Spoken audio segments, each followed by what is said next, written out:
of ICE to ensure that the agency is properly staffed to address this immigration crisis. In response, DHS and ICE leadership put together a package of lucrative hiring incentives to attract the best and brightest candidates to fill those positions. And this Career Expo is just the first of several hiring events that we'll host around the country to make sure we can get the best and brightest people to work for ICE so we can go ahead and tackle the immigration crisis. And so I'll go ahead and I'm going to open it up to Tyshawn. He can talk a little bit more about the hiring event itself. Good morning, everyone. As Tim said, my name is Tyshawn Thomas. I am the Chief Human Capital Officer for ICE. So Tim mentioned this is one of our main recruiting events. We previously had a recruiting event in Dulles back in June where we hired over 500 people on the spot. We're replicating that today while we're mainly focused on our deportation officers, so our DOs for our enforcement removal organization. We are also looking for a number of other positions. So we have Opla with us today. We are hiring for experienced attorneys. We have members from our Homeland Security Investigations office as well that we'll be hiring as well. So just a little bit about the incentives, because I know that's been a lot of the questions over why are people coming to ICE. Part of the big beautiful bill, there was incentives allowed for recruitment, so up to $50,000 for brand new employees coming into ICE, and then a retention incentive for those that were on board. That's primarily for our DOs, our deportation officers, our CIs, our criminal investigators, and for our attorneys as well. Over the course of the next few weeks, we are hiring all over the country at multiple locations, and I'm sure ERO will talk a little bit about our field locations. But we will be having another main hiring event in Provo, Utah. That's the second week of September. We will be we'll be having a few additional incentives and recruiting events across the country just so we can meet some of the numbers. As you all know, that there is ICE is one of the main tenets of the present management agenda. So we want to make sure that we are executing, making sure we get the right individuals on board as quickly as possible. So happy to take any questions or. We'll do the questions okay. At the end. Yeah, if we could just have a. All right, I will pass it over to Matthew Ellison, AD for ERO. Thanks, Dick. Morning, everybody. My name is Matthew Ellison. I'm the Assistant Director of ICE Enforcement Removal Operations. I just want to talk to you guys a little bit about being a deportation officer. So this is a career I've been in for the last 20 years, and the amount of things I've accomplished has been unparalleled in the world of law enforcement. I've arrested ISIS terrorists. I've arrested top 10 fugitives. Somebody want to close the door? I'm sure that's not good for anybody.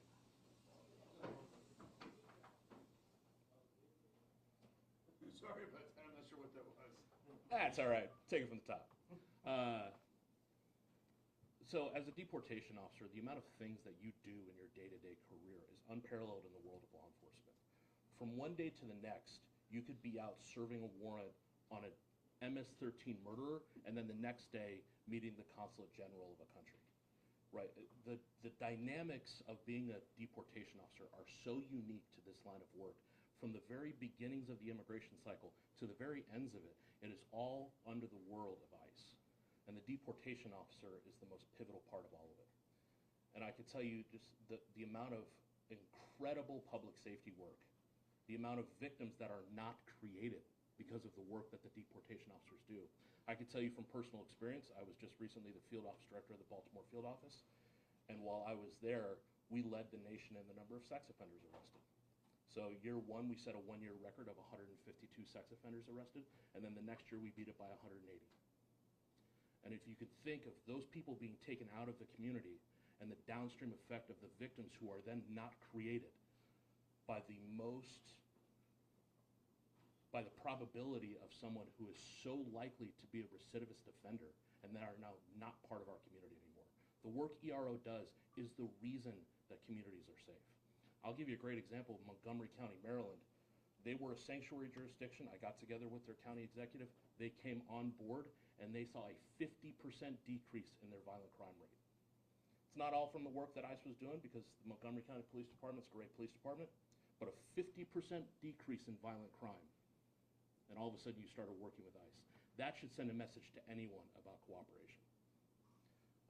Other than that, I'm happy to take questions at the end. I'm obviously very passionate about this. I've been doing it for 20 years. I could stand up here for hours and do this.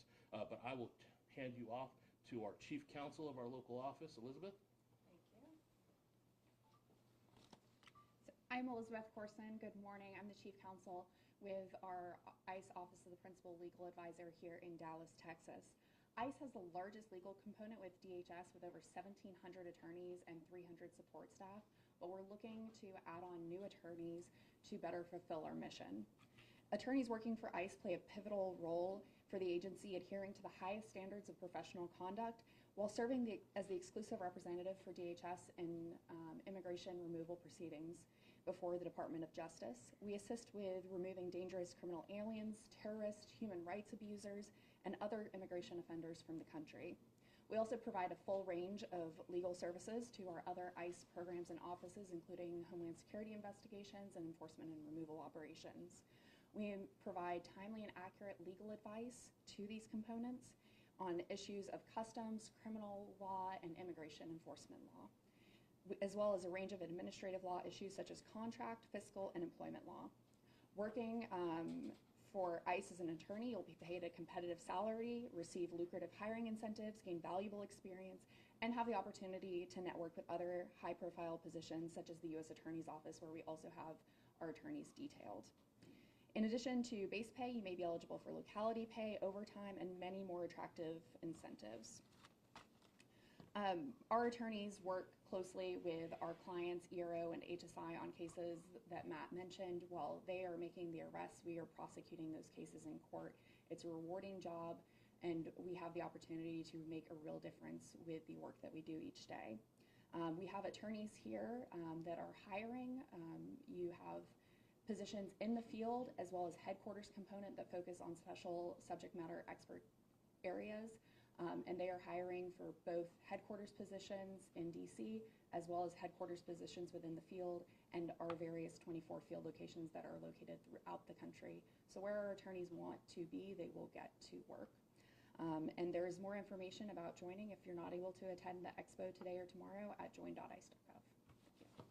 Thank you, Elizabeth. All right, we'll go ahead and open it up for questions, but before your question, I'll call on you as you raise your hand, and then if you could just state your name and the outlet that you represent and who you're directing the question to, and then we'll go like that. So does anybody have any questions? We'll go with, ma'am. Olivia with Telemundo. And this question, I guess anyone can Okay. answer. So it's been mentioned that ICE is looking for the right guy for the job or the right candidate. Who would that be?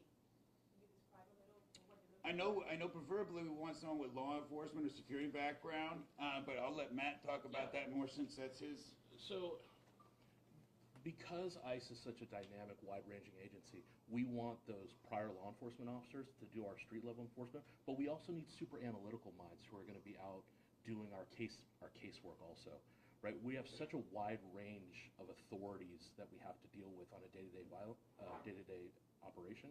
You can't just say like, okay, we need guys who are prior military, prior special forces. That's great in one aspect of what we do, but we also have the diplomatic aspect of what we do. So we need people who have like sales backgrounds, management backgrounds, things like that. So it's not just a one-stop shop of like who we're looking for. We're looking for the right candidate in a lot of different ways. So, you know, we can use people with foreign language skills, people with intelligence backgrounds. We can use people with public relations backgrounds, attorneys. It's not just a one-size-fit-all. We're looking for the right candidate in that person that would fit the right role we have for them. I have a follow-up question. What would discount an applicant? Let's say it's prior military, maybe a cop. They might have something in their jacket, a suspension, a probation. Is domestic violence? Domestic violence is a non-starter. It's non-starter. The Lautenberg Amendment prohibits a person from, you know, carrying a firearm. So domestic violence would be a non-starter. I will tell you, the Office of Professional Responsibility, who handles all of our background information and issues security clearances on behalf of the agency, they have the utmost requirements. Those are things that, you know, we will never like skimp on or reduce. You have to meet a standard to get a top secret clearance or a secret clearance, and those things are not negotiable. Minor drug charges? It would depend on the charge, not a conviction, but if it's recent, it's going to be up to the Office of Professional Responsibility, and to be honest, I don't know if they'd take them. It'll all depend. Everything is dependent, right? In those situations, we're going to grab police reports and see what happens. And, you know, we have such a high standard as federal agents, we're probably not going to take someone who's got a drug charge. Okay, ma'am? Shannon Miller, in DC, 5 here from DFW. Why North Texas for this hiring event? And can you talk about where else you're going to be doing these hiring events and how many of them? I'll pass that over to the head of HR. He's much better at that than I am. Yeah, so originally we were looking to do one in Houston, Texas, with the Department of Homeland Security, a much larger event. That got pushed until Provo, till next month. So we wanted to still have a presence here in Texas. Our hiring office, so we call it the Human Resources Operational Center, is based here in Irving. We have a large contingent of human capital here. So it just made sense to try to get out here. We work with enforcement and removal operations to set this up. We will be looking at other locations. So I mentioned the Provo location. We may be looking at New York. But with all of the requirements that we have to hire as quickly as possible, we're really trying to get into some of the areas that are most needed. So when our partners tell us that we have a location that's maybe not as desirable, we'll go there and we'll do some on-the-scene recruiting as well. Yes, sir? To follow with Tasha, I'm Jason Allen, CBS News. How many people are you thinking you can hire in 2 days? And also, getting to what Elizabeth said, are these all jobs that would be here, or would they potentially be in DC or any of your field offices across the country? I'll take the latter first. So we're looking across the country right now. So we have a list of positions where we need to fill. As we're going through and we're meeting with candidates today, we're asking them about their 2 preferred locations. So it can be anywhere from DC all the way through Montana. We are trying to match them up with that needed requirement. If they are willing to relocate or if they're in their home area, we will make sure that we get them there. Tell me your first question again. How many do you think you can, or are you aiming to fill over these next 2 days? Yeah, so what we were projecting is possibly 1,000, and that's based on the number of registrants that we had. As I mentioned, when we had our job here back in June, we hired on the spot 500 people in 2 days. And that was giving you a tentative job offer and beginning the background investigation process that Matt just mentioned a few moments ago. So we're looking to do the same thing. I have a team here that's looking at resumes on the spot, making those job offers. So we'll be able to quantify by the end of the day how many tentative job offers we actually made. One quick follow-up. I know you're trying to get them the job right away. I mean, what's the length of an onboarding process when they could actually be at work? So that depends on what's in their background. Right now we have lessened the amount of days to onboard somebody. So from the time that you get your tentative job offer letter, there are 3 pre-employment requirements. You need to do a drug test, you have to start your background investigation, and there's a medical form for you to fill out. And I'm talking specifically about the deportation officer position. So as soon as we get that information, as soon as we can validate it, we then begin the firm job offer process. So we're setting your date and your location. Now, just kind of going back to school and the end of the the end of the summer, people are trying to push out maybe a week or 2 later. But we're trying to do it within 14 days to try to get someone with an EOD and a firm job offer. Just to add on what he said too, is we're not rushing and just hiring anybody. We want to make sure they're the right candidates Correct. and that they're going to do the job. It's standards that we have. How many open positions are there right now in ICE? So for the deportation officer, we're filling 10,000 positions, and that's directly for the deportation officers in ERO. For our criminal investigators, we're looking to hire about 1,000, give or take, and for our attorneys, it's roughly around 1,800. And those are just our main positions. Of course, we are filling for mission support specialists, all the positions Matt mentioned a few moments ago. That's kind of for the care and feeding for each organization. Yes, sir. Hey, I'd like to ask Matt a question, and I'm Rich from Reuters. Hey, Rich. What's the current hiring climate? Is it easy to find people who want to be ICE agents, or is it hard? Obviously, Yeah, no, I get it, because we had all of like 12 protesters outside. I will say, if you look nationwide, I think in the USA Jobs, I think we had 100 and some thousand people apply online. Over 100,000 people applied online for 10,000 jobs. And I mean, that doesn't include the people who are here and other local. It's not difficult to get people to come here, especially with some of the great hiring incentives that Sean's been able to put out. I will say, between that 100,000, we got to make sure, like we talked about earlier, that we're getting the right people out of that 100,000. So it's not difficult to get people, even previously, and Tyshawn would be a great person to say this. We put an announcement out on USA Jobs, and we were only hiring 500 people, and they get 6,000 applicants in the first 2-3 hours, and they'd have to close the announcement down because there's just too many people to go through. So it's not difficult. This is a highly desired career, especially amongst those who are currently in law enforcement. but a lot of people want to do this job. Yeah, Matt, follow-up question.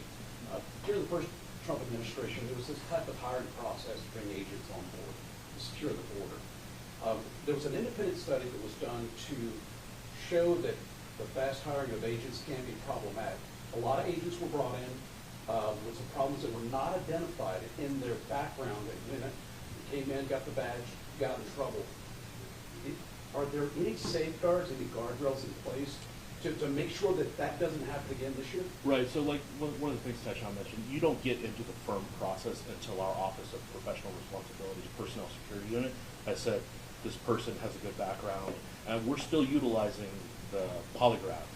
So if we see something in someone's background where we're like, hey, you know, we may want to ask them some more questions about this, we'll set you up for a polygraph examination to make sure that we are hiring the right person, so we don't have the same problem that you're speaking of the Border Patrol in the last administration. But yeah, we want to make sure we don't have any of those problems. Yeah, I wanted to make sure that's clear. I was Yeah. working in the last administration, we didn't have any hiring issues like that. Okay. Yeah. So that's But the- strictly Border Patrol. that was- study. We don't Yeah. want to comment on Border Patrol. Yeah. But that was, the study was. for- Yeah, room the with- study wasn't done about Okay. ICE, the study was done about some. Great.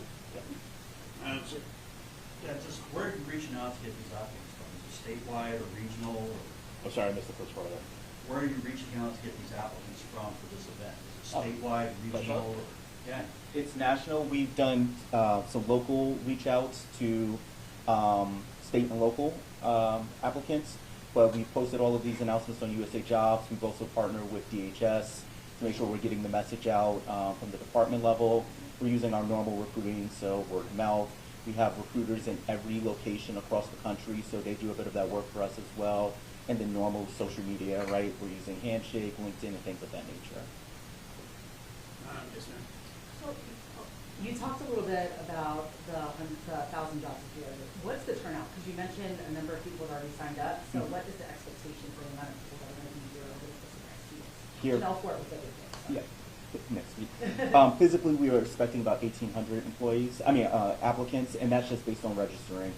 We do have a number of people that are showing up and getting registered here on the spot. We saw a huge increase this morning. I mentioned to the team, I'm expecting we'll see more towards the end of the day, and then tomorrow morning we're expecting the same thing as well. So we wrap today at 5, and then tomorrow we're out of here by 4 p.m. Is that kind of in line with what you've seen at other hiring Yes. events? Since you're hiring a lot of deportation officers, what type of training do they get, especially when dealing with riots and people interfering with arrests? So I'll tell you, the Federal Law Enforcement Training Center is renowned in the world for the level of training that we conduct down there. I'll tell you, back when I first went through the academy, I didn't realize that I had signed up for a job that was going to have riot control training and disturbance control training. That was a little bit of a shock to me when I first got there, and I had to go into a gas chamber and get CS gas. Things have changed in training a little bit, right? We don't do the CS chamber anymore. That's more reserved for our special response teams who are additionally trained for those sort of things. So it would be the equivalent of a SWAT team, and they have a tremendous amount of training. We also have disturbance control team training. So we have specialized training for those issues. We do incorporate in our training, you know, what to do if people are trying to interfere with your arrests. Obviously, there's legal challenges to someone actually interfering with an arrest, and those people will end up also in handcuffs. Can you talk about the starting pay for these positions? Sorry, I was trying to fix someone's microphone. Yeah, it just depends across the country. So there's locality pay that goes into it. We are hiring at the GS5 and 7 level, mainly entry level.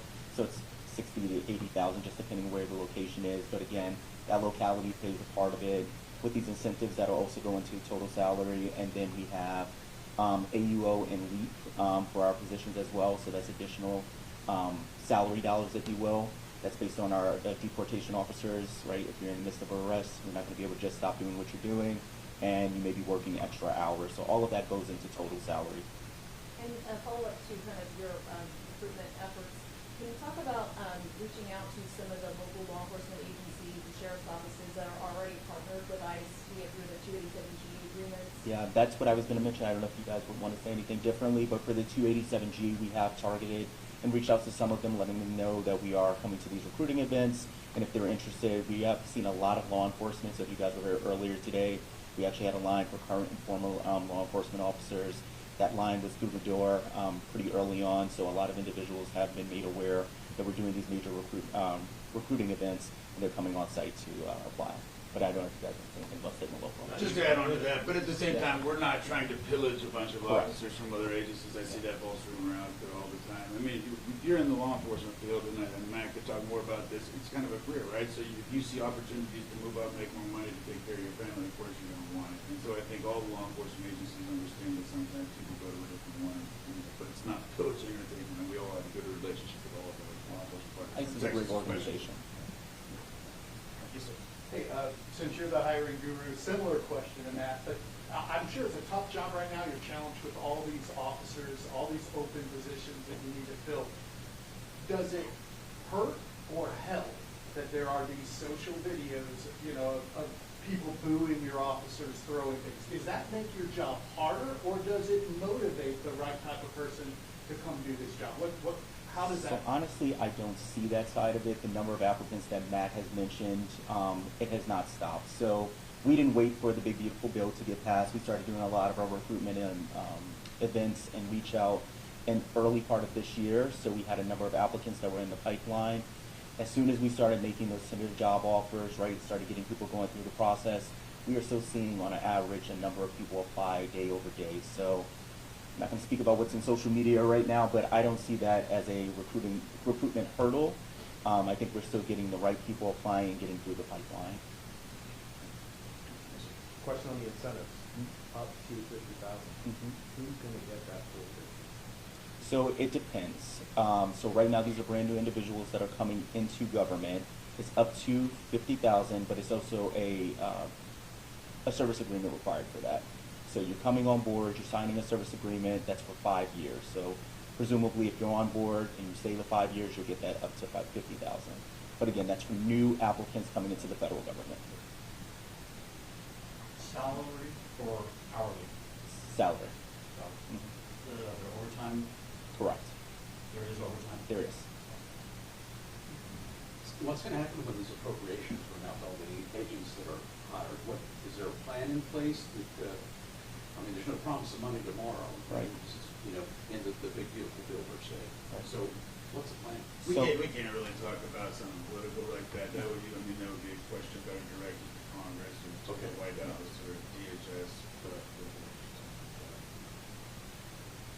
Some of these candidates that are coming from local law enforcement, can you talk about just the change in the day-to-day aspects of the job? We see a lot of these deportation officers with their faces covered. We know we are respecting their privacy today. Can you talk about just the change from local law enforcement to a position like this, and how that kind of changes in the law enforcement perspective? Yeah, I'll tell you, from one law enforcement agency to another, it's not a huge change in what you're doing in your job. It's a false narrative being brought that we're somehow doing terrible things. Like I mentioned earlier, my officers in Baltimore arrested over 400 sex offenders in a little over 2 years. I don't think anybody in this room would say that that's bad work. Like anybody would agree that that's righteous work. But I can tell you, I've been out there while arresting a child rapist and had people yelling at me to go home and get out of their communities. And I'm like, if you only knew what your neighbor had done, you would be praising me for the work I'm doing.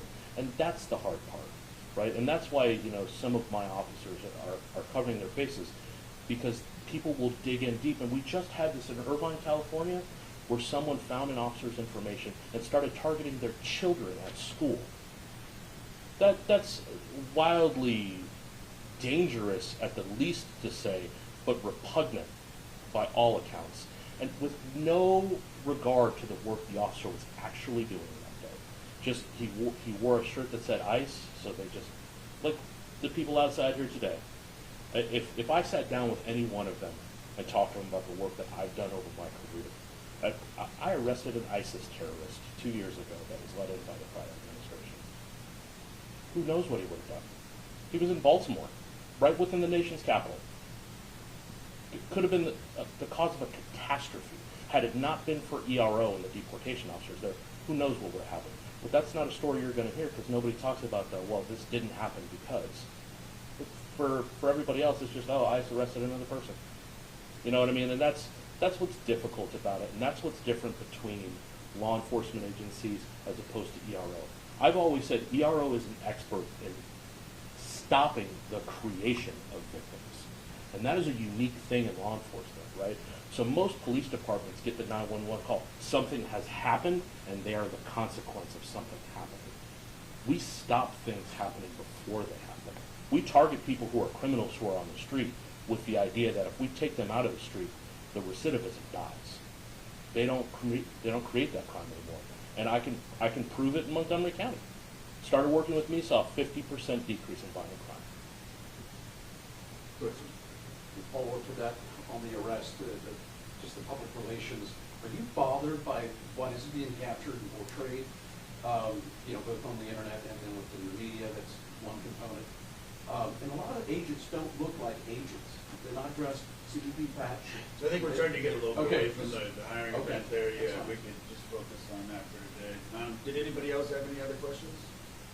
Just real quick, can you say out ERO, what does that stand for again? Enforcement and removal operations. And just to be clear, so that's one of two major components that we have, and that's two operational components. You have Homeland Security Investigations, HSI, and they, I got you. operational, that's why I clarified, operational. So yeah, HSI, they do transnational criminal investigations, and then ERO, enforcement and removal operations, they're the immigration enforcement. Spell your first and last name, please. Matthew Ellison, M-A-T-T-H-E-W, Elliston is E-L-L-I-S-T-O-N. Tyson Thomas, T-Y-S-H-A-W-N, Thomas, T-H-O-N-A-S. All right. I really appreciate you guys all participating today. Thank you so much. I'm going to take these folks out and let them get some imagery, and see you guys later. He's much better than my last question. I'd have hit that question in a heartbeat. But he's much better about it. If he would have been there for my 60 minutes piece, it would have gone a lot better. Give you guys a couple minutes to get your stuff together. Let me see if we can get someone to garden for I didn't know how many attorneys were in the job, but You know what, no, I don't want to say, yeah, unfortunately, something happened, I hate to tell myself. oh yeah, absolutely. Oh, really? It's a good event. I know we're gonna win a lot of years, but if we can get any.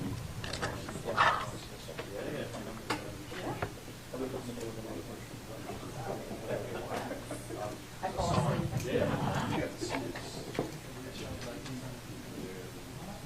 Yeah, I think I didn't have you. Honestly, I'm like, Yeah, for everybody that has an email that was sent to me, I'll make sure, even if you're an editor, your boss send it out, I'll send it all again. He's out and about.